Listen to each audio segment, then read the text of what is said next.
October 27th, 1942. Dawn. South Pacific Ocean, 420 miles northeast of Guadalcanal. Commander Edward P. Parker gripped the rail of USS Northampton as he watched the burning hulk of USS Hornet slip beneath the waves, taking with her 140 American sailors and the last operational fleet carrier in the Pacific. The fires from her ruptured fuel tanks illuminated the water for miles, turning the ocean into a mirror of flame that reflected the catastrophe of American naval power. 4 carriers in 10 months. At this rate, we'll have nothing left by Christmas, he wrote in his personal log, words that would have earned him a court-martial for defeatism if discovered by his superiors. Through the smoke and darkness, he had just witnessed the 4th American fleet carrier lost in 1942, Lexington at Coral Sea on May 8th, Yorktown at Midway on June 7th, Wasp torpedoed off Guadalcanal on September 15th, and now Hornet at Santa Cruz on October 27th. The Imperial Japanese Navy, which American intelligence had dismissed as inferior copyists incapable of innovation, had systematically destroyed over half of America's Pacific carrier force. In shipyards from Yokosuka to Kure, Japanese workers were adding new carriers to their fleet, while America bled ships faster than anyone thought possible. 3,700 miles away in Newport News, Virginia, a welder named Margaret Thompson was about to begin a night shift that would prove Commander Parker wrong. What neither of them knew was that this moment of maximum despair marked the beginning of the most extraordinary production miracle in naval history, a systematic demonstration of American industrial capacity that would transform not just the Pacific War, but the very nature of naval power itself. The mathematics of victory were about to be rewritten not in battle tactics or superior seamanship, but in welding torches, assembly lines, and the sheer productive fury of a democracy that had finally awakened to war. The promise. The collapse of American carrier power in 1942 would trigger a response so overwhelming that Japanese naval officers would later describe it as fighting the stars themselves. No matter how many you destroyed, more appeared. Within 3 years, American shipyards would launch 14 Essex-Class fleet carriers that saw combat, more than Japan built in the entire war. The transformation from disaster to dominance would not come through tactical brilliance or technological breakthrough, but through something more fundamental: the complete mobilization of American industrial democracy, turning housewives into welders, farm boys into shipfitters, and converting the entire nation into what Admiral Isoroku Yamamoto had feared most, an arsenal of unlimited productive capacity. Context: the gathering catastrophe. The disaster had begun on May 8, 1942, in the Coral Sea. USS Lexington, one of America's 2 giant pre-war carriers, converted from battlecruiser hulls, absorbed 2 torpedo hits and 3 bomb strikes from Japanese carrier aircraft. Despite heroic damage control efforts that initially saved the ship, gasoline vapors from ruptured aviation fuel tanks triggered massive secondary explosions. Lady Lex went down with 216 of her crew, America's first fleet carrier loss of the war. Captain Frederick Sherman, Lexington's commanding officer, would later testify before Congress. "We went to war with 7 fleet carriers in the Pacific. The Japanese started with 10. Every admiral knew the arithmetic. We couldn't afford to trade evenly, much less lose them faster than the enemy." The second blow fell just a month later. On June 7, 1942, USS Yorktown, heroically patched together after Coral Sea damage in just 48 hours at Pearl Harbor, succumbed to Japanese submarine Yi 168's torpedoes, following the carrier's crucial role in the Midway victory. Though Midway marked a strategic triumph with 4 Japanese carriers sunk, America had lost one of her precious few fleet carriers. September 15th brought the third catastrophe when USS Wasp, operating off Guadalcanal, took 3 torpedoes from Japanese submarine Tuam-19. The carrier burned for hours before being scuttled by American destroyer Lansdowne. Of the 7 fleet carriers available in the Pacific at the war's start, America had now lost 3. Then came the knockout blow. October 26th to 27th, 1942, the Battle of Santa Cruz. USS Hornet, veteran of the Doolittle Raid and Midway, fell victim to coordinated Japanese dive bomber and torpedo plane attacks. Despite desperate efforts to save her, including an attempt to tow the burning carrier to safety, advancing Japanese surface forces forced her abandonment. Japanese destroyers Makigumo and Akigumo finished what their aircraft had started in the early morning hours of October 27th. In Washington, Admiral Ernest King, Chief of Naval Operations, faced Congress with stark numbers. "Gentlemen, we have one operational fleet carrier in the Pacific, Enterprise. She faces 10 Japanese carriers. Simple mathematics suggests we have already lost the war." The mobilization miracle begins. But King didn't know about Margaret Thompson and the 1.7 million workers who would flood into American shipyards by 1944. He didn't know about Henry Kaiser, who was about to reduce Liberty ship construction time from 230 days to 4 days, 15 hours, and 29 minutes. He didn't know that American shipyards, which had launched exactly one fleet carrier in 1941, were about to achieve the impossible. The transformation began not in military planning rooms, but in the accounting offices of Newport News Shipbuilding. On December 8, 1941, one day after Pearl Harbor, Yard Supervisor Clay Bedford called an emergency meeting with his foreman. "Forget everything you know about shipbuilding," he announced. "We're going to build carriers like Ford builds cars." The revolution started with a simple observation from Helen Matthews, a former seamstress who had just been hired as part of the emergency expansion. Watching skilled workers laboriously rivet hull plates in place, she asked her supervisor, "Why don't you sew it together like fabric, one continuous seam instead of thousands of dots?" The supervisor laughed, then stopped. Welding instead of riveting could cut assembly time by 75%.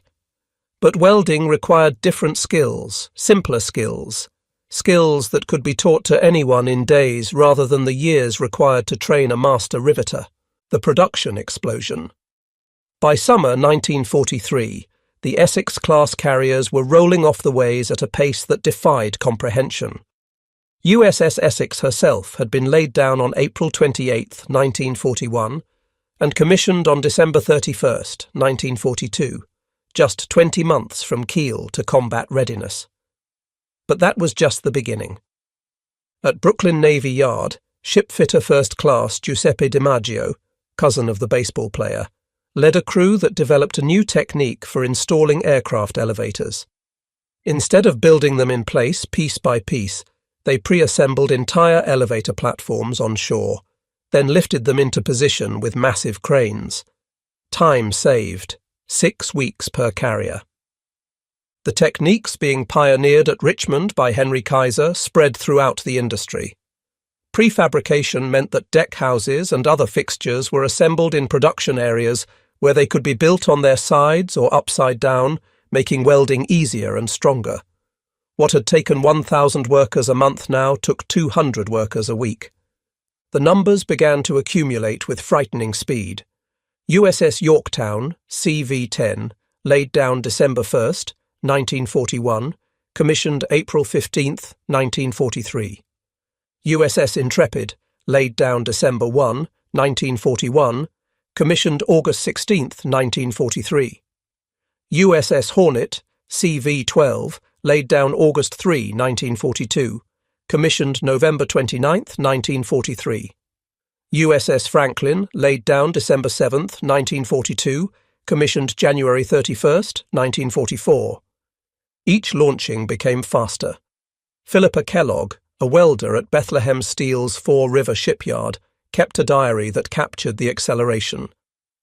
January 1943. We're launching a carrier every 60 days. June 1943. Every 45 days. December 1943. Every 30 days. The Japs must think we're using magic. The human wave. The magic was people. By April 1943, 40% of the labourers on Kaiser's shipways and prefabrication facilities were women. At Norfolk Naval Shipyard, Emma Rodriguez, a Mexican-American mother of 3 who had never held a tool larger than a sewing needle, became the fastest riveter in the yard. She could drive 30 rivets in a minute, each one perfect. African-American workers, previously barred from skilled shipyard positions, flooded into the yards after Executive Order 8802 prohibiting discrimination in defense industries. James Washington, a sharecropper from Alabama, became a master pipe fitter at Philadelphia Naval Shipyard. He installed the fuel lines on 5 carriers, each one finished faster than the last. The workers weren't just building ships, they were racing against death itself. Every day without carriers meant more American sailors and Marines dying on islands across the Pacific. Posted on every shipyard wall were photographs from the fleet. USS Enterprise fights alone. She needs sisters. Build them now. The technology revolution. Speed came not just from human effort, but from revolutionary production techniques. At New York Naval Yard, engineers developed modular construction. Instead of building a carrier from the keel up, piece by piece, they built entire sections, complete with wiring, plumbing, and ventilation, then assembled them like giant building blocks. Production was streamlined through the use of highly standardized components, reducing construction time to as little as 14 months for the fastest builds. Every carrier used identical pumps, identical electrical panels, identical fittings wherever possible. Parts manufactured in Detroit could be installed in carriers building in Newport News, Brooklyn, or Philadelphia without modification. The Essex Swarm. The Essex-Class would become the most significant class of warships in American naval history. These weren't just replacements for lost carriers. They were bigger, faster, more capable than anything that had come before. Each displaced 27,100 tons, could carry 90 to 100 aircraft, and could steam at 33 knots, faster than most destroyers. The Japanese noticed immediately. Commander Masatake Okumiya, Air Staff Officer with the Japanese Combined Fleet, wrote in his diary after receiving intelligence reports, "The Americans are building carriers faster than we can train pilots. Each new carrier is superior to anything we possess. We are not fighting the same navy that we attacked at Pearl Harbor." By March 1944, American shipyards had achieved the impossible, launching Essex-class carriers at a rate that exceeded the combined carrier production of every other nation on Earth. The Kaiser Miracle. While the major naval yards built fleet carriers, Henry Kaiser revolutionized the construction of escort carriers, the jeep carriers that would provide air cover for invasion fleets and hunt submarines. Kaiser's Vancouver shipyard alone would produce 50 escort carriers using techniques developed for Liberty ships. Escort carrier USS Casablanca, lead ship of the most numerous class of carriers ever built, went from keel laying to commissioning in less than 8 months. By comparison, Japanese escort carrier Shinyo, converted from a passenger liner, took 2 years to complete. The supply chain symphony. Behind every rivet, every weld, every steel plate lay a supply chain that stretched across the continent. The steel for carrier flight decks came from Pittsburgh, where mills ran 24 hours a day, 7 days a week. The aluminum for aircraft came from Alcoa plants in Tennessee, consuming more electricity than entire cities. In Akron, Ohio, the Goodyear plant produced carrier arresting gear cables, each one capable of stopping a 12,000-pound fighter travelling at 100 miles per hour. Plant manager William Davis pushed production from 10 cables per month in 1942 to 200 per month by 1944. The training pipeline. Ships without crews were useless. The solution came from Captain Daniel Gallery, who proposed using the Great Lakes as a training ground. USS Wolverine and USS Sable, paddle-wheel steamers converted to training carriers, operated from Chicago's Navy Pier. By 1944, these 2 ships were qualifying 500 pilots per month. The Japanese perspective. In Tokyo, The Imperial Naval Staff watched the intelligence reports with growing horror. Captain Toshikazu Omai, operations officer for the combined fleet, later testified, "We knew America would build ships to replace their losses. We estimated they might build 6 or 7 fleet carriers by 1945. The actual number was beyond comprehension." Admiral Jisaburo Ozawa, commanding the Japanese carrier force at the Battle of the Philippine Sea in June 1944, faced 9 American fleet carriers and 8 light carriers with his 6 carriers. "It was not a battle," he later wrote. "It was an execution." The production peak. By January 1945, American shipyards had achieved a rhythm that seemed impossible. Brooklyn Navy Yard was working on 3 carriers simultaneously. Newport News had carriers in various stages of construction on 6 different slipways. USS Lake Champlain established the ultimate record among wartime completions, commissioned June 3, 1945, after just 15 months of construction. The human cost and triumph. The speed came with sacrifice. Shipyard accidents killed over 3,000 workers during the war. Margaret O'Brien lost her husband when a crane cable snapped at Fall River Shipyard. She returned to work the next week, taking his place on the welding crew. "Every ship we don't build means more gold stars in windows," she told her crew. The shock of victory. The Japanese surrender delegation arriving aboard USS Missouri on September 2, 1945, had to sail past an American fleet that defied imagination. Over 100 carriers of all types filled Tokyo Bay and the surrounding waters. More carriers than all other nations combined had built in the entire history of naval aviation.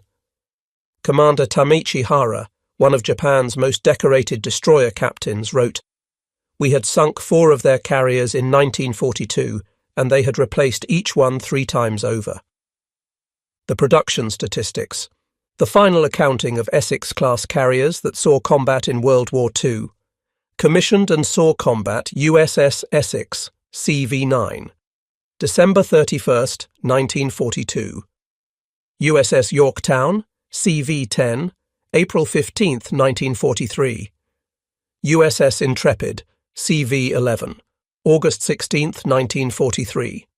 USS Hornet, CV-12, November 29, 1943. USS Franklin, CV-13, January 31, 1944. USS Ticonderoga, CV-14, May 8, 1944. USS Randolph, CV-15, October 9, 1944. USS Lexington, CV-16, February 17, 1943. USS Bunker Hill, CV-17, May 24, 1943. USS Wasp, CV-18, November 24, 1943. USS Hancock, CV-19, April 15, 1944. USS Bennington, CV-20, August 6, 1944. USS Bonhomme Richard, CV-31, November 26, 1944. USS Shangri-La, CV-38, September 15, 1944. Additional carriers commissioned but saw no combat. USS Boxer, April 16, 1945. USS Lake Champlain, June 3, 1945. USS Antietam, January 28, 1945. Several more were commissioned after the war ended. This count didn't include 9 Independence-class light carriers built on cruiser hulls, or over 100 escort carriers produced during the same period. The technology transfer. The revolution in shipbuilding transformed American industry permanently.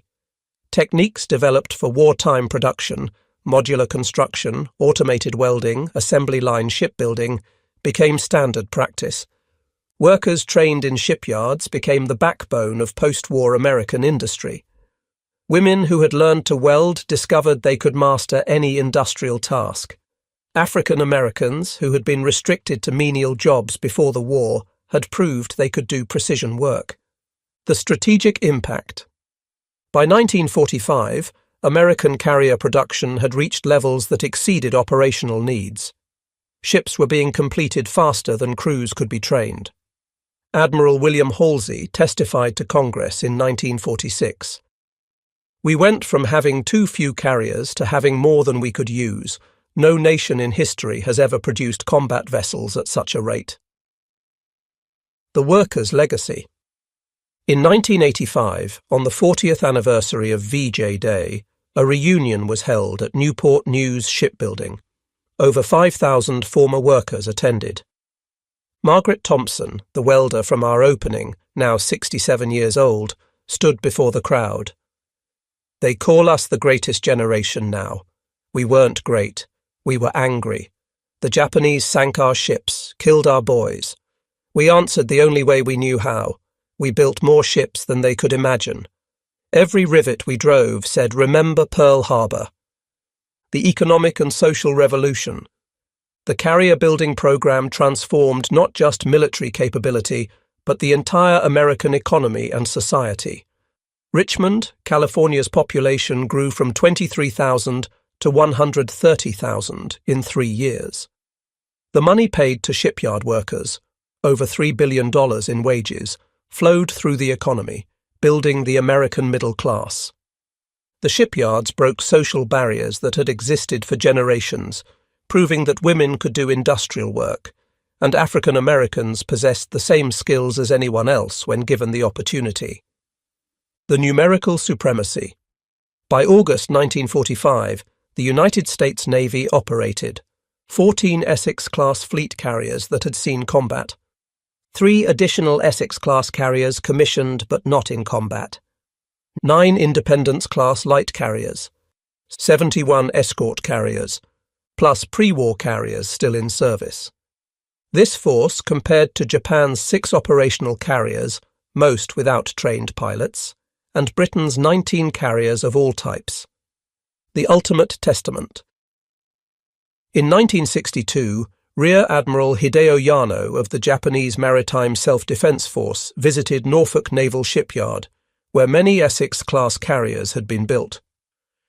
Standing where USS Yorktown had been launched, Yano said through an interpreter, "We knew you were building ships, but we never imagined this scale. How do you fight a nation that can build in one yard what we built in our entire empire? We didn't lose to your navy. We lost to your factories, your workers, your determination to produce beyond all rational limits." The final reckoning. Admiral Chester Nimitz offered the definitive assessment.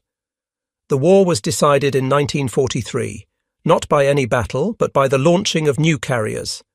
When we could lose a carrier and have 2 replacements already at sea, while Japan could not replace any losses, the outcome was mathematically certain. Today, the legacy of that production miracle lives on. The techniques pioneered in 1942 to 1945 remain standard in shipbuilding. But perhaps the most important legacy is the demonstration of what democratic societies can achieve when unified in purpose. In 36 months, America went from having 4 carriers sunk and facing potential defeat to possessing overwhelming carrier supremacy that made victory inevitable. The workers who achieved this miracle proved that democracy's greatest weapon isn't military might, but productive capacity, the ability of free people to outbuild, outproduce, and ultimately overwhelm tyranny. The transformation from 4 carriers lost to 14 Essex-class carriers in combat stands as history's greatest example of industrial response to military crisis. Those workers are nearly all gone now, but their achievement remains. In humanity's darkest hour, when fascism threatened to extinguish freedom, American workers responded with the greatest surge of productive power ever witnessed. The 4 carriers lost in 1942, Lexington, Yorktown, Wasp and Hornet, were not just replaced but multiplied. Each new carrier was superior to what was lost, each one a testament to democracy's capacity to transform disaster into triumph. In the end, Japan didn't lose to American strategy or tactics. They lost to Margaret Thompson and her welding torch, to millions of Americans who proved that democracy's ultimate strength lies in the unlimited productive capacity of a free people united in purpose. From 4 carriers lost to 14 Essex-Class carriers in combat, the numbers tell a story of transformation that stands as history's greatest testament to what free people can achieve when their freedom is threatened. They didn't just build ships, they built victory, freedom, and the future. Their legacy floats eternal in the words inscribed on the memorial at Newport News Shipbuilding. Here, American workers answered tyranny with steel, fascism with freedom, and defeat with the greatest production miracle in human history,